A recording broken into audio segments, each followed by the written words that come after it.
Mhm. Welcome to East Meets West, and today, as usual, this program is about adding value to everyone that can listen to this program, can benefit from it, and it's having different speakers, different leaders in different countries also being part of this program that give back with their thoughts and experience so that we can also learn. And I know for myself, I've been learning a lot too from our speakers who just freely given. And I do appreciate each and every one of them. Today I have a fellow John Maxwell coach and colleague here who is wholeheartedly wanted to share a few things of her expertise. And so Dr. Ayo Adenuga is a public health physician. She is a speaker, parenting and youth empowerment capacity building expert. And she is the founder and executive director of Action for Teens and Mom's Health and ACE Parenteens. She has over 21 years of health program implementation and leadership experience in USA and Sub-Sahara Africa. Dr. Ayo graduated from the University of Ibadan with a medical degree, Master of Public Health from the University of Lagos, Diploma in Healthcare Management and Leadership, Westward School of Management, Dubai, and MBA, University of Maryland, Global Campus, USA. She is a trainer, as I said, with our John Maxwell team and speaker coach. And as you can see, she is definitely the expert here with her rounded qualifications in so many areas. And today, though, I know she's speaking a part of her heart here and her expertise, especially where youth leadership is concerned.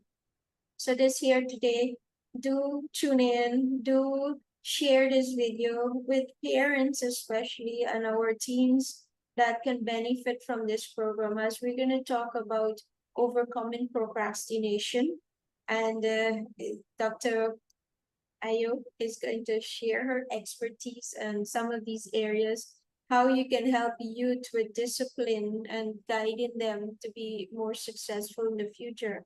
And though we're going to talk about youth, I do know that this information that will be shared here today is also going to be applicable for many adults too. And especially for parents that are going to be listening to this is something that you need to also hear. How can we help? And I'm sure I'm also going to benefit because I have two teenage daughters too that I could do with some help with that there too. So Dr. Ayo, I'm going to stop talking here. And I know there's so much about you that you can share, but I would like, add anything to what I've just said about you and welcome to East Meets West.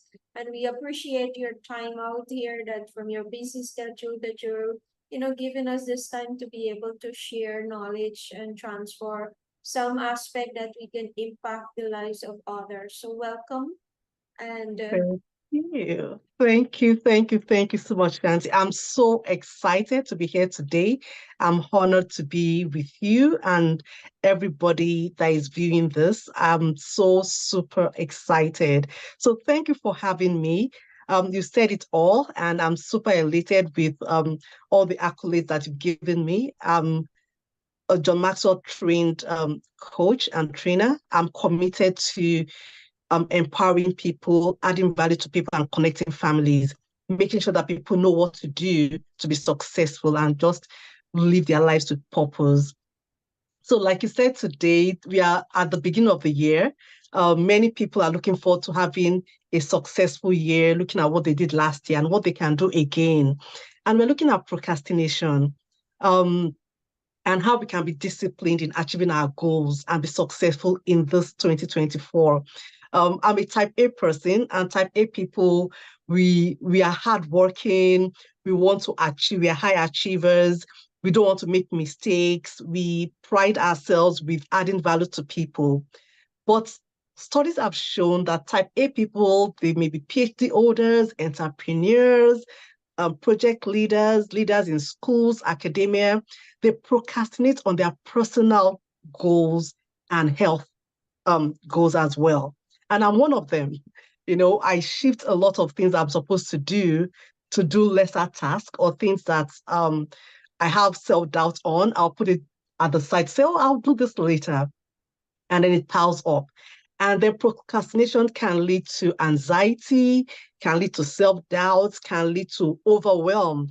And at the end of the day, we just drop the ball. So we as high achievers, what can we do in this 2024?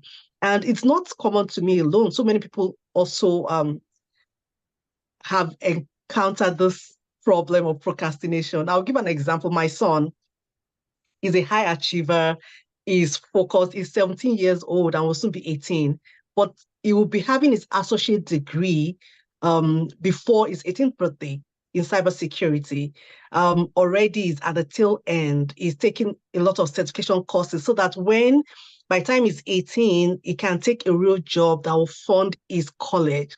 However, as smart as he is, sometimes it can be scattered.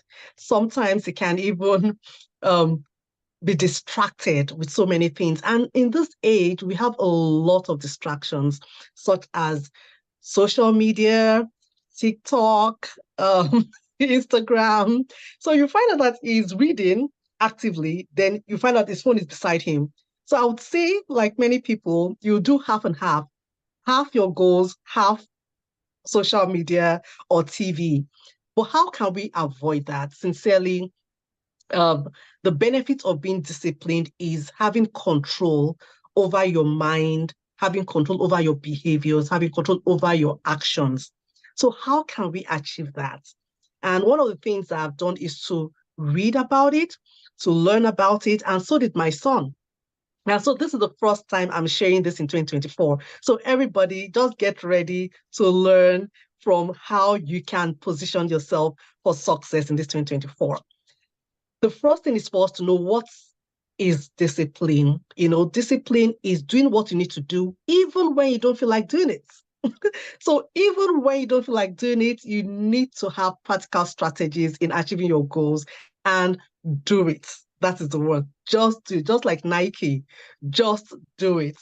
So there are a lot of benefits from being disciplined and removing distractions. There's increased productivity in one's life. You're able to achieve your goals that you've put together. You're able to develop resilience in terms of challenges. You're able to have mental well-being that just puts you in a place of success. So it also helps you to have a lot of time management strategies on your hand because you're able to take away the distractions. We know that social media alerts, our smartphones is like next to us every time. I'm using a smart device right now, and I can tell you that if one is not careful, it's a huge distraction. That's our personal assistant, right? Every morning is beside us. That's our alarm. That's where we read our apps from. That's where we get our personal development from. But if you're not careful, you shift from your focus to something that is distracting. So what are the core principles of discipline? We have setting achievable goals.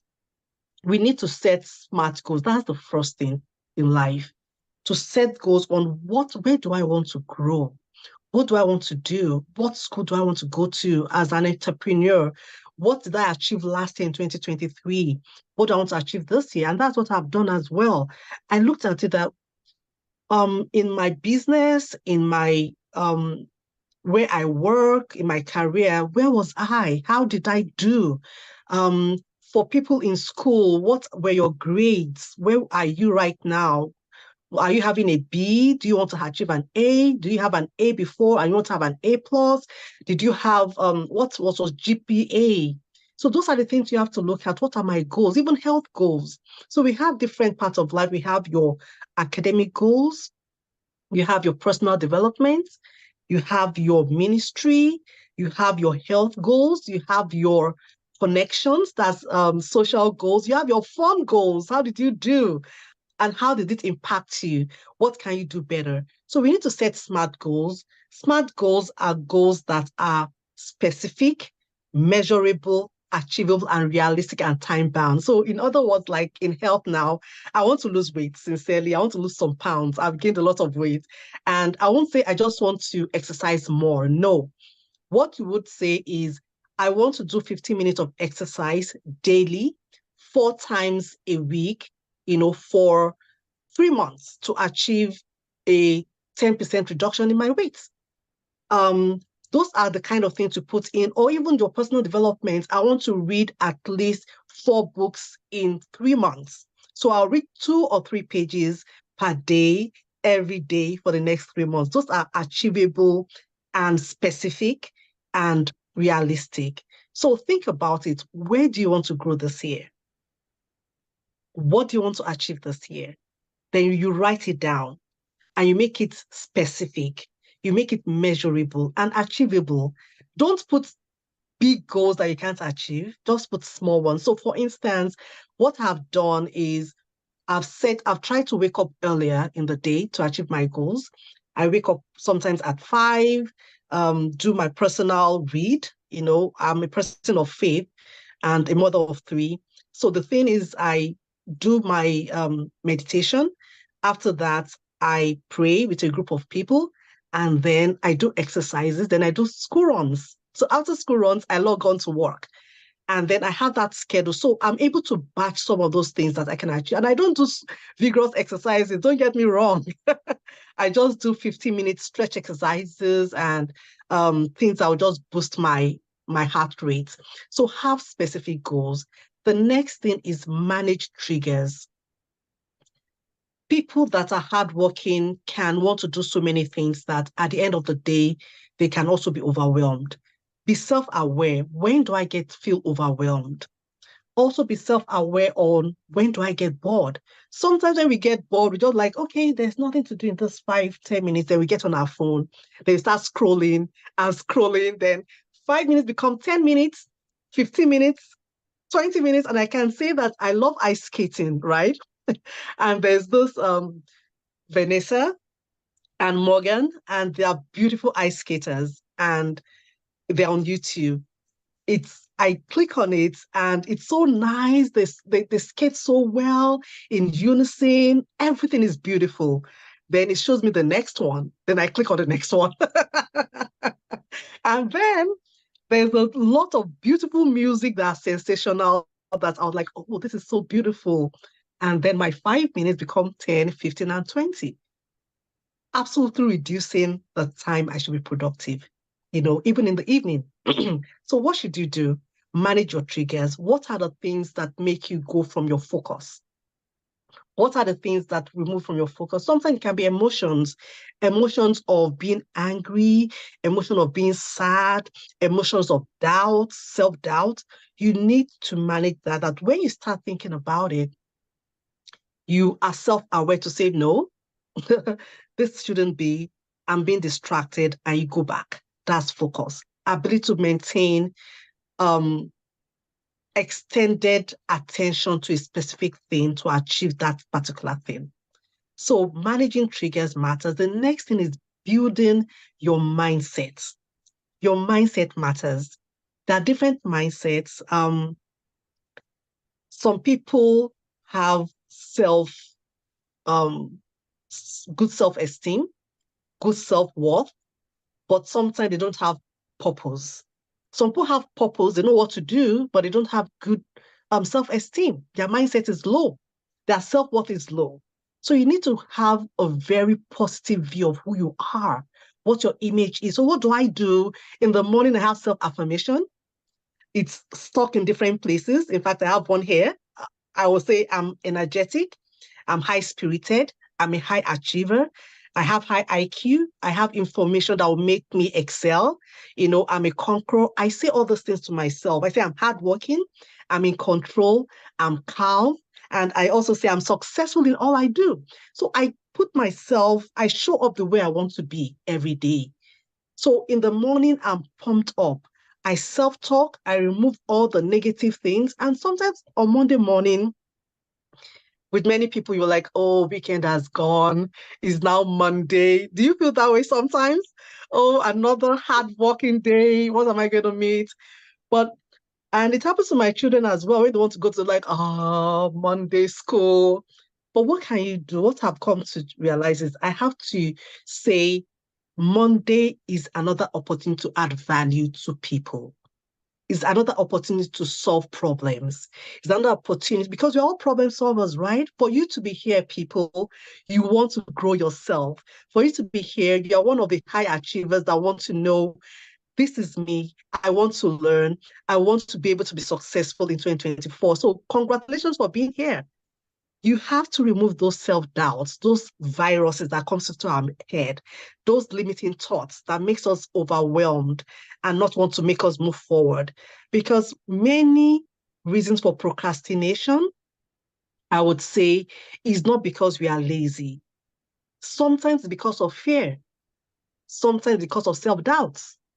Sometimes because of what you are speaking to ourselves or what people are speaking to us. What is your boss saying about you? What is your friend saying about you? Is it positive? Is it negative? You have to see them out. What are you saying to yourself? How do you see yourself? So it's important. Our mindset is important. People with high purpose and high self-worth are successful people. They are usually successful people. You don't drop the ball.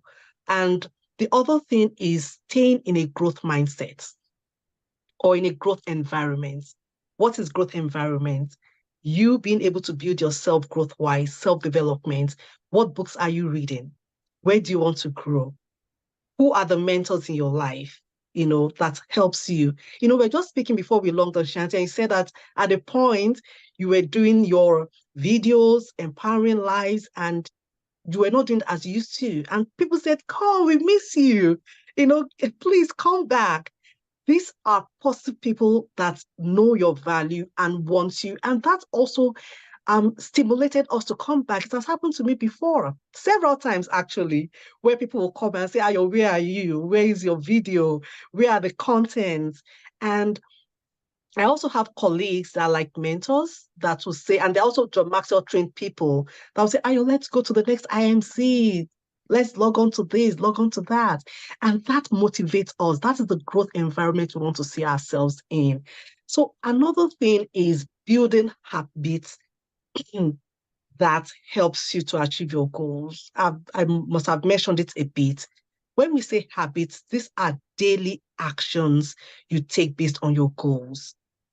Daily actions lead to good habits. I'm talking about positive actions, actually, not binging on TV.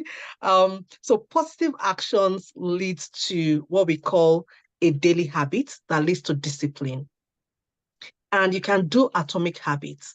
Because when you have atomic habits, that means little habits that you do consistently that lead to a routine and lead to success.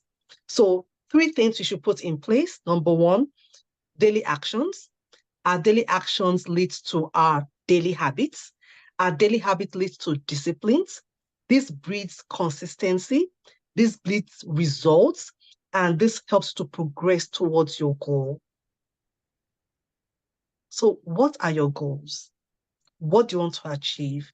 Where do you want to grow? Put some action items down every time. I have put that down. I've done that this year.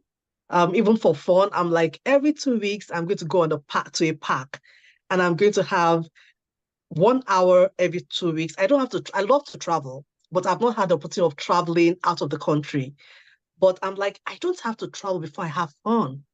Where can I have fun, even within my environment?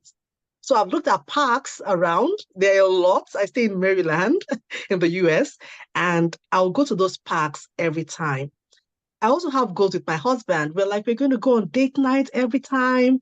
And sometimes it doesn't happen. So what have I done this year? I've changed my goals. Our date night is going to be in the house. We are going to buy something, cook something, put on that TV, come together and just have our time together. So that is achievable. That is a goal. That is building the environment that makes you to thrive, managing your habits to achieve your goals. So I'm going to encourage us today, everybody, that for you to be productive this 2024, for you to have a good time management, for you to be able to achieve your goals, to develop resilience, so that in the face of challenges, you have things already in place for you, for having good mental well-being, then you need to have a system, a strategy of making sure that you are disciplined and achieving that. So thank you so much for listening. I will just allow you to ask some questions and I can give more information. So, Dr. Ayo, I could actually sit here and listen to you all the time.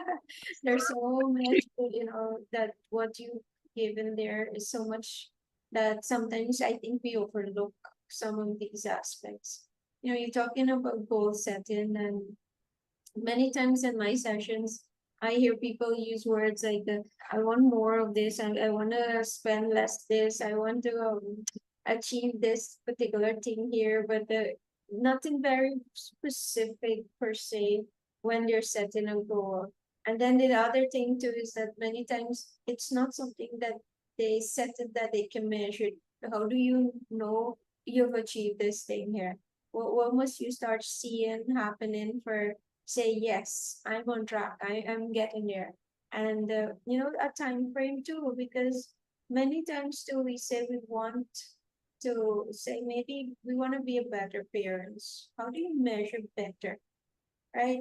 And what would better looks like? By when do you want to see yourself in that place? And so what's the time frame? And I think that's where procrastination comes into play too, when we don't set a time to getting stuff done. Whatever it might be, right?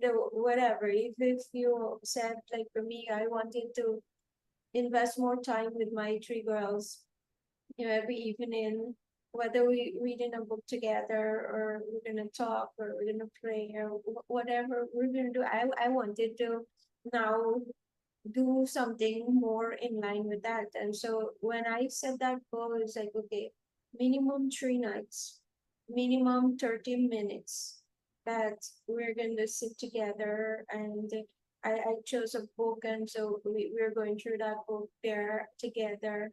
But it was something that helps me to be able to bond, because what I want to get out of it is to be able to bond with them, better than what it was. And so I know what I'm looking for to start seeing happening, them opening more. So better for me is looking, how much are they interacting with me now compared to before. And so it must be very smart. And, we learn how to, set smart goals. But there are so many people who understand that concept of setting goals and setting time frames. By when do you want to see yourself here? By when should this be in place? And to hold yourself so militant to it. And I say militant because we understand that the hardest person to lead is ourselves. So we keep giving ourselves all these kind of excuses. I'll start this thing tomorrow. I don't feel like doing it now. I'm too tired. And as you said, just go do it. Just do it.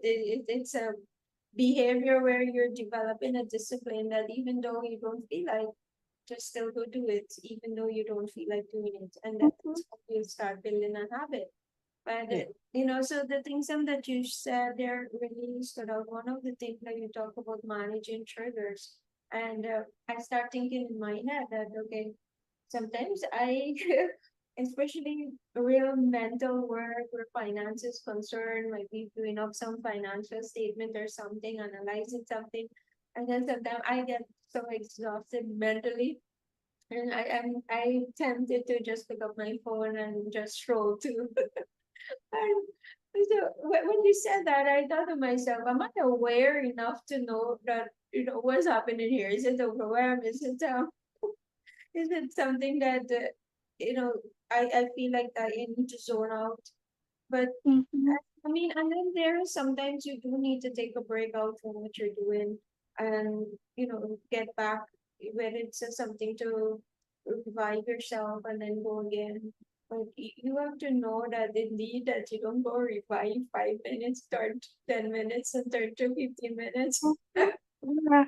Absolutely. I love what you say that about us being able to just being focused. Also, environment matters. When what has worked for me is certain environments are conducive in having a place where is my workplace, and when I'm there, I'm in my work zone. Then when I want to take a rest, I can go out. But you're right, being self-aware is so important.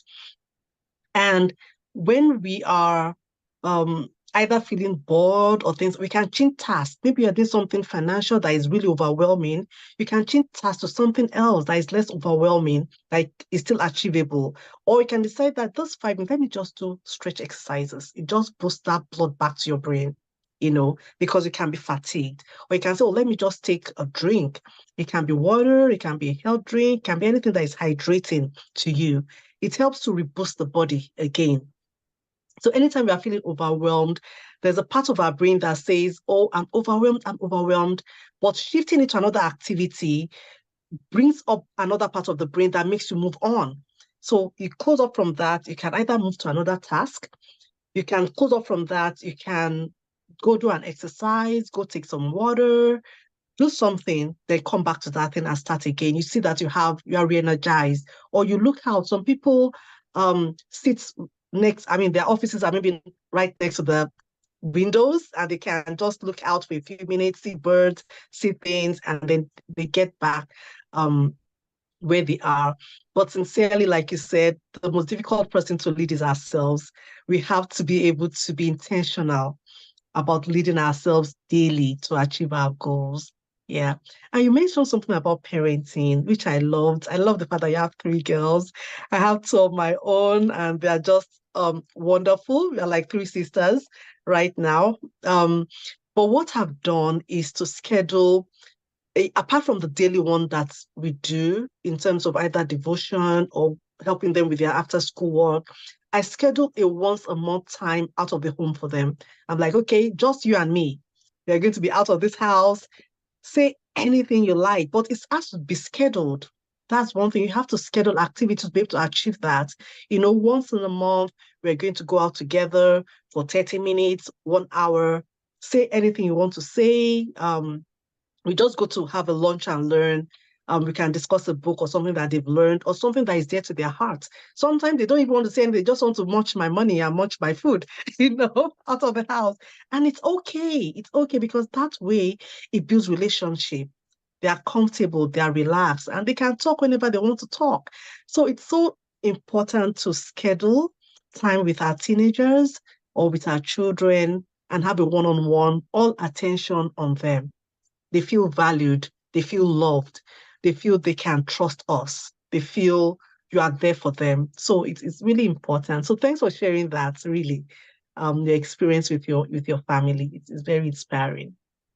So indeed, as we're talking about kids, we're talking about our parenting skills and all of that, as parents, how can we, based on what Dr. Ayo has shared there, that what are some of those things maybe you need to sit with your kids and help them to understand as young teenagers or young adults, where they heading might be, some of the things that how they see themselves. Yesterday I was speaking to over maybe 200 students, and we were talking about identity.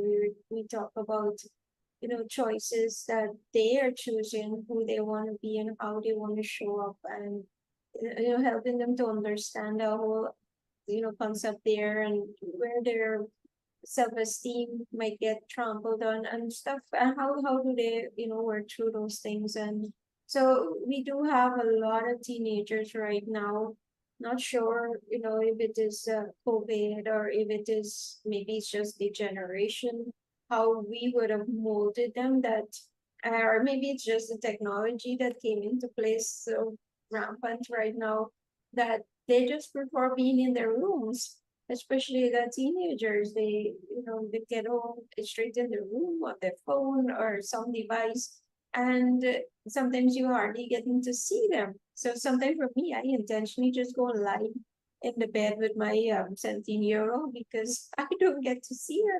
if I allow her, she'll stay in her room all the time. And they seem to be comfortable with that. And as I said, I don't know what aspect would have driven that in our society, but it's something I'm seeing across the board with many of the teenagers right now that don't know how to socialize. They don't have the confidence in talking to people, and they started this whole aspect of just being by themselves. So when they start that doubt and fear, if I talk, I may talk something or whatever it is, that I think as parents we need to sit with them, help them to think through this here. And sometimes I think of, and I'm sharing this, that sometimes as parents our kids may take us for granted sometimes, and what we're saying, because you're a parent, you have to say that and stuff like that. And so I think honestly that environment to as parents to have others who are impactful to and understand about raising kids, that your kids sometimes would listen to them even more than you. So getting other parents who respectful people with example that can speak to your kids to Yep. impact or impart some of that wisdom into them, that it might be more influential for them compared to what you might be saying because you're parents. What are your thoughts on that? You are absolutely right. Teenagers have different phases of their lives, from when they are preteens, when they start growing, changing in their voices, changing in their bodies, changing the friends that they have, trying to find their identity in the school, in the society, trying to know who they are. So one thing about teenagers is the first part of their brain that develops is the emotional aspect of their brain before the intellectual aspect, right? Before the logical aspect. So many a times, everything around them can be so stimulating that they become overwhelmed. And there's a point in their life that they shrink in.